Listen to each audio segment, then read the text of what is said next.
మా latest videos కోసం మా ఈ తెలుగు న్యూస్ ఛానల్ సబ్స్క్రైబ్ చేసి గంట సింబల్ యాక్టివేట్ చేసుకోండి.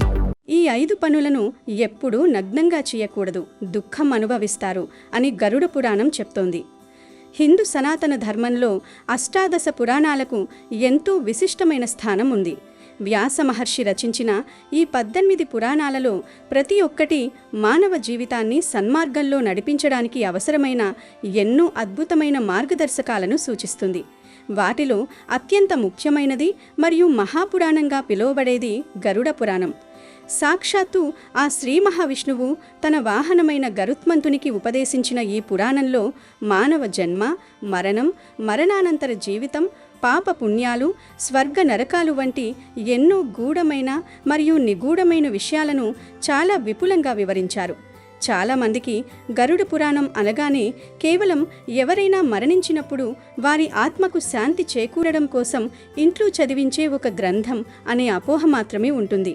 కానీ గరుడ పురాణం కేవలం మరణం గురించి మాత్రమే కాదు, మనిషి బ్రతికి ఉన్నప్పుడు ఎలా జీవించాలి, సమాజంలో ఎలా నడుచుకోవాలి, ఏ పనులు చెయ్యాలి, ఏ పనులు చెయ్యకూడదు, ఎలాంటి వారితో సహవాసం చెయ్యాలి, ఎవరికి దూరంగా ఉండాలి అని ఎన్నో జీవన సత్యాలను కూడా తెలియచేస్తుంది.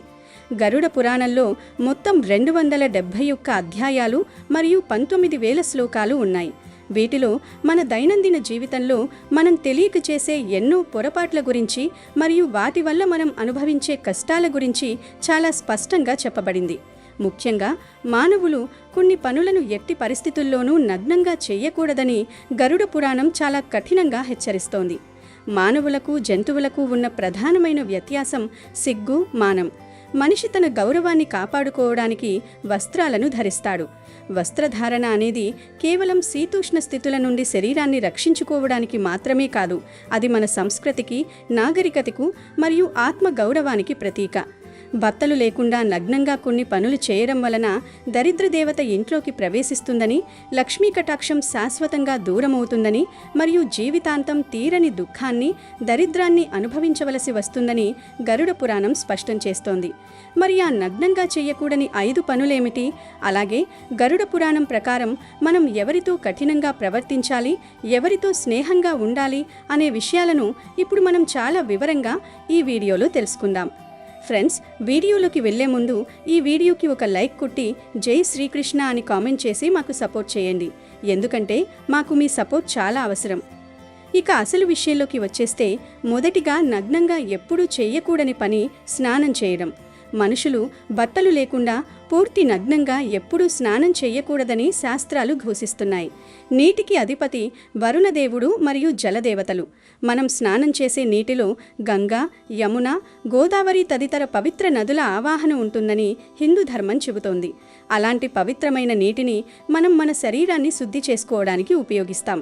బట్టలు లేకుండా నగ్నంగా స్నానం చేయడం వలన ఆ జలదేవతలను ఘోరంగా అవమానపరిచినట్లవుతుందని గరుడ పురాణం చెబుతోంది. ఒకానొక సమయంలో శ్రీకృష్ణ పరమాత్మ గోపికలు నదిలో నగ్నంగా స్నానం చేస్తుంటే వారి వస్త్రాలను అపహరించి నగ్నంగా స్నానం చేయడం ఎంత పెద్ద పాపమో వారికి జ్ఞానోదయం కలిగించిన ఘట్టం భాగవతంలో కూడా మనం చదువుకుంటాం. బాత్రూంలో ఎవరు చూడటం లేదు కదా అని ఒంటి మీద నూలు పోగు లేకుండా స్నానం చేయడం అత్యంత దోషకరం. నగ్నంగా స్నానం చేస్తే శరీరంలో కామ కోరికలు విపరీతంగా పెరుగుతాయి అని, ఇది మనిషిని ఆధ్యాత్మిక మార్గం నుండి పక్కదారి పట్టిస్తుందని, అనేక అనర్థాలకు దారి తీస్తుందని పురాణాలు హెచ్చరిస్తున్నాయి. అలాగే నగ్నంగా స్నానం చేయడం వలన దరిద్రం పట్టుకుంటుంది, ఇంట్లో ధన నష్టం కలుగుతుంది. మగవారు కనీసం ఒక టవల్ అయినా లేదా లోదుస్తులైనా ధరించి స్నానం చేయాలి. ఆడవారు కూడా ఎట్టి పరిస్థితుల్లోనూ బట్టలు లేకుండా స్నానం చేయకూడదు. బాత్రూంలో స్నానం చేస్తున్నప్పటికీ, అది రహస్య ప్రదేశం అయినప్పటికీ ఏదో ఒక వస్త్రం శరీరానికి అతుక్కొని ఉండేలా చూసుకోవాలి. ఇది కేవలం పాతకాలపు పద్ధతి కాదు, దీని వెనుక ఎంతో మానసిక మరియు ఆధ్యాత్మిక సైన్స్ దాగి ఉంది. కాబట్టి స్నానం చేసేటప్పుడు ఎప్పుడూ ఈ నియమాన్ని ఉల్లంఘించకూడదు. రెండవదిగా, నగ్నంగా చేయకూడని అత్యంత ముఖ్యమైన పని నిద్రపోవడం. ఎప్పుడూ కూడా బట్టలు లేకుండా నిద్రించకూడదు అని గరుడ పురాణం ఖచ్చితంగా చెబుతోంది. నేటి ఆధునిక కాలంలో చాలామంది పాశ్చాత్య సంస్కృతిని అనుకరిస్తూ రాత్రిపూట శరీరంపై ఎటువంటి దుస్తులు లేకుండా నిద్రిస్తూ ఉంటారు. వాతావరణం వేడిగా ఉందని లేదా అలా పడుకుంటే శరీరానికి స్వేచ్ఛగా ఉంటుందని నెపంతో ఇలా నగ్నంగా పడుకోవడం అలవాటుగా చేసుకున్నారు. కానీ హిందూ పురాణాల ప్రకారం ఇలా దుస్తులు లేకుండా నిద్రిస్తే ఎన్నో రకాలైన భయంకరమైన దరిద్రాలు, కష్టాలు చుట్టుముడతాయి. దీని వెనుక ఉన్న ప్రధాన కారణం పితృదేవతలు. మనం నిద్రించే సమయంలో, ముఖ్యంగా అర్ధరాత్రి వేళల్లో మన పూర్వీకులు అంటే చనిపోయిన మన తాత ముత్తాతలు, తల్లిదండ్రులు మనల్ని చూడటానికి వస్తారని గరుడ పురాణం చెబుతోంది. తమ వంశావళి ఎలా ఉందో, తమ పిల్లలు ఎలా జీవిస్తున్నారో చూసి వారిని ఆశీర్వదించడానికి పితృదేవతలు అదృశ్య రూపంలో వస్తుంటారు. అలాంటి పవిత్రమైన సమయంలో మన ఒంటి మీద కనీస దుస్తులు లేకుండా నగ్నంగా దిగంబరంగా పడుకోవడం చూసి వారు తీవ్ర మనస్తాపానికి గురవుతారు. మన స్థితిని చూసి వారు ఎంతో అవమానంగా భావించి మనకు ఎటువంటి ఆశీర్వాదాలు ఇవ్వకుండానే దుఃఖంతో వెనుదిరిగి వెళ్ళిపోతారు. కొన్నిసార్లు వారు కోపగించుకుని శపించే అవకాశం కూడా లేకపోలేదు. పితృదేవతల శాపం లేదా పితృదోషం తగిలితే మనిషి జీవితంలో ఎన్ని పూజలు చేసినా, ఎన్ని దానాలు చేసినా ప్రయోజనం ఉండదు. పితృశాపం వలన కుటుంబంలో అనారోగ్యాలు, ఆర్థిక నష్టాలు, సంతానలేమి, వృత్తి వ్యాపారాలలో పతనం వంటి అనేక రకాల కష్టాలు దాడి చేస్తాయి. జీవితం మొత్తం సర్వనాశనమైపోతుంది. కనుక రాత్రిపూట ఎంత ఉక్కపోతగా ఉన్నా లేదా ఎంత ఏకాంతంగా ఉన్నా సరే నగ్నంగా ఎప్పుడూ పడుకోకూడదు.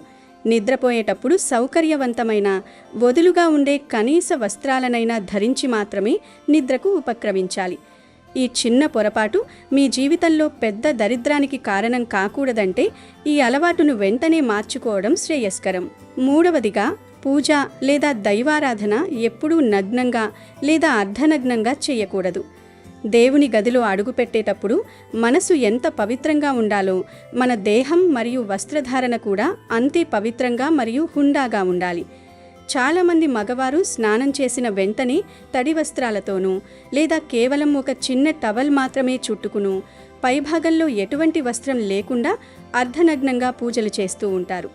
ఇది చాలా తప్పు అని గరుడ పురాణం వివరిస్తోంది. మగవారు కానీ ఆడవారు కానీ ఎవరైనా సరే దేవుని ముందు నిలబడి ఆరాధించేటప్పుడు పూర్తిగా వస్త్రాలు ధరించి ఉండాలి. అర్ధనగ్నంగా లేదా నగ్నంగా దేవుడికి దీపారాధన చేయడం, పూజ చేయడం లేదా నమస్కరించడం లాంటివి చేస్తే ఆ పూజకు ఎటువంటి ఫలితమూ దక్కకపోగా భయంకరమైన దరిద్రం పట్టుకుంటుంది. దైవ సన్నిధిలో దిగంబరత్వం అనేది దేవుణ్ణి అవమానించడం క్రిందికే వస్తుంది. ఎప్పుడైనా సరే మగవారు పైపంచ మరియు ధోవతి లాంటివి పూర్తిగా ధరించి లేదా కనీసం సాధారణ దుస్తులైనా పూర్తిగా ధరించి పూజ చేయాలి.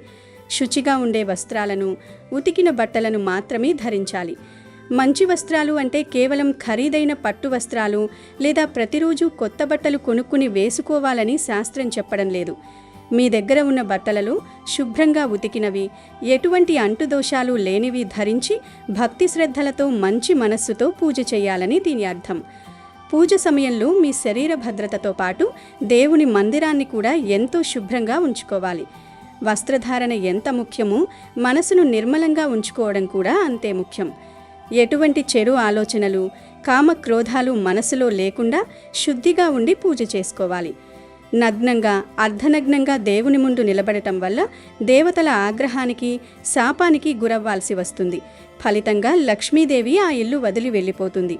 నాలుగవదిగా, మనం చేసే నిత్య కృత్యాలలో అన్నం తినడం లేదా ఆహారం భుజించడం, నీరు త్రాగడం లాంటి పనులు ఎప్పుడూ నగ్నంగా చేయకూడదు.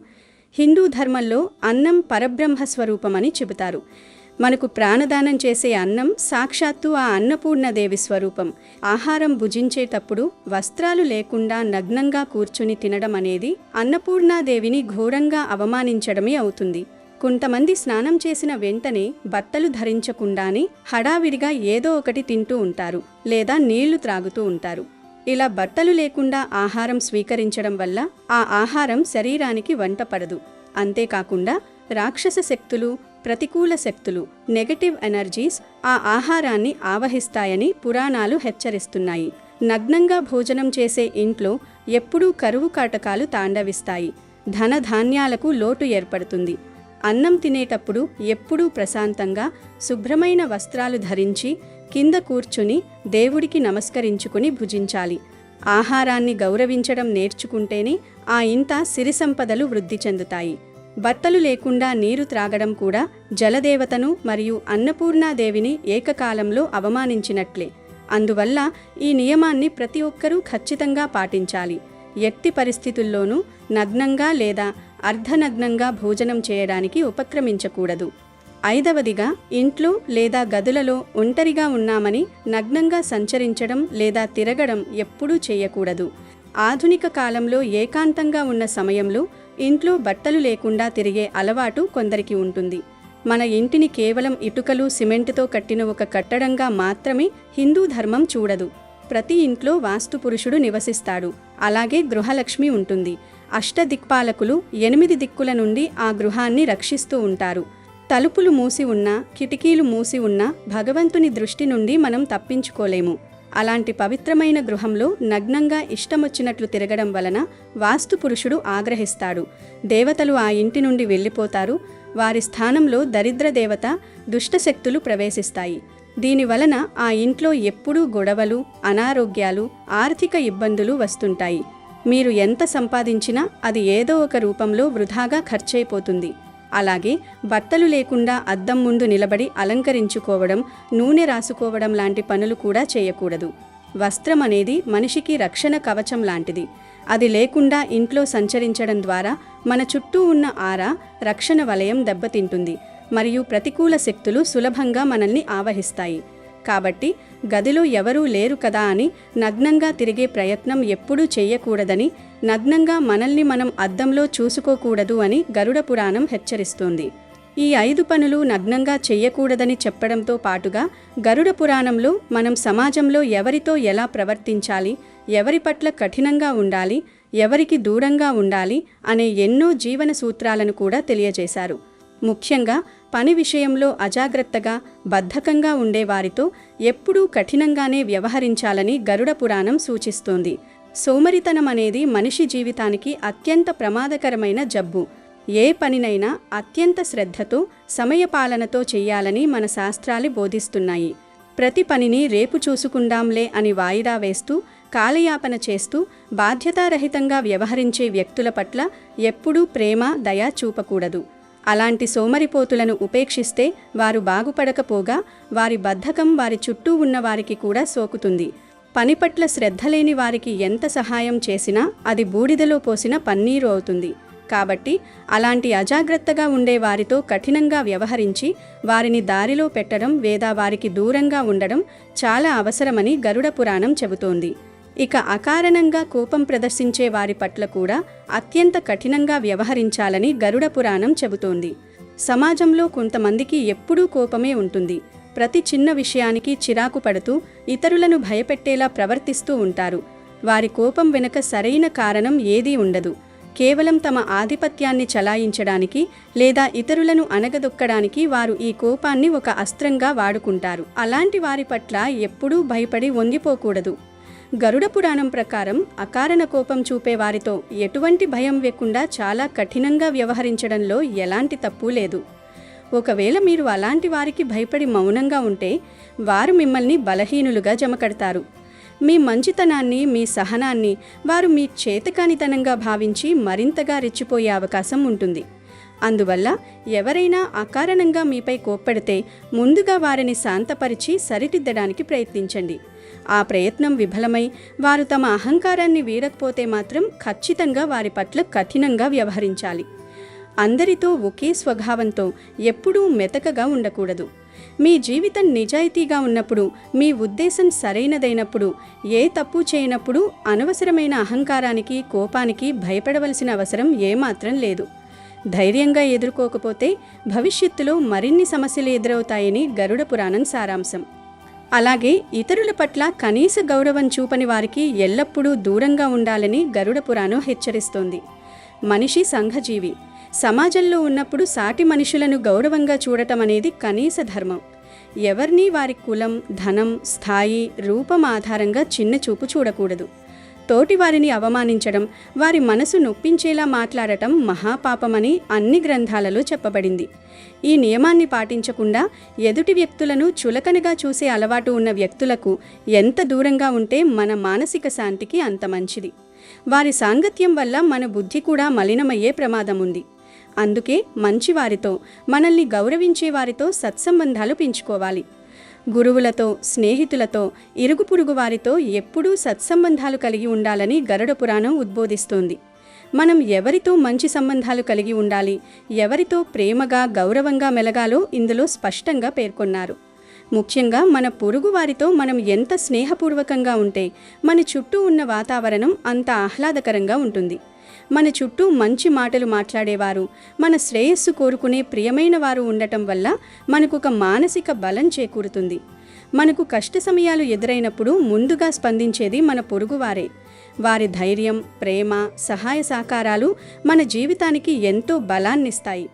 కాబట్టి స్నేహితులు, సహోద్యోగులు మరియు ముఖ్యంగా పొరుగు వారితో చిన్న చిన్న మనస్పర్ధలు వచ్చినా వాటిని పక్కన పెట్టి మంచి సంబంధాలు ఏర్పరచుకోవాలి. ఇక అన్నిటికంటే అత్యంత ముఖ్యమైన విషయం తల్లిదండ్రులను ఎల్లప్పుడూ గౌరవించాలి అని గరుడ పురాణం పదే పదే నొక్కి చెబుతుంది. మాతృదేవోభవ, పితృదేవోభవ అని మన వేదాలు ఘోషిస్తున్నాయి. భూమి మీద మనకు కనిపించే ప్రత్యక్ష దైవాలు తల్లిదండ్రులే.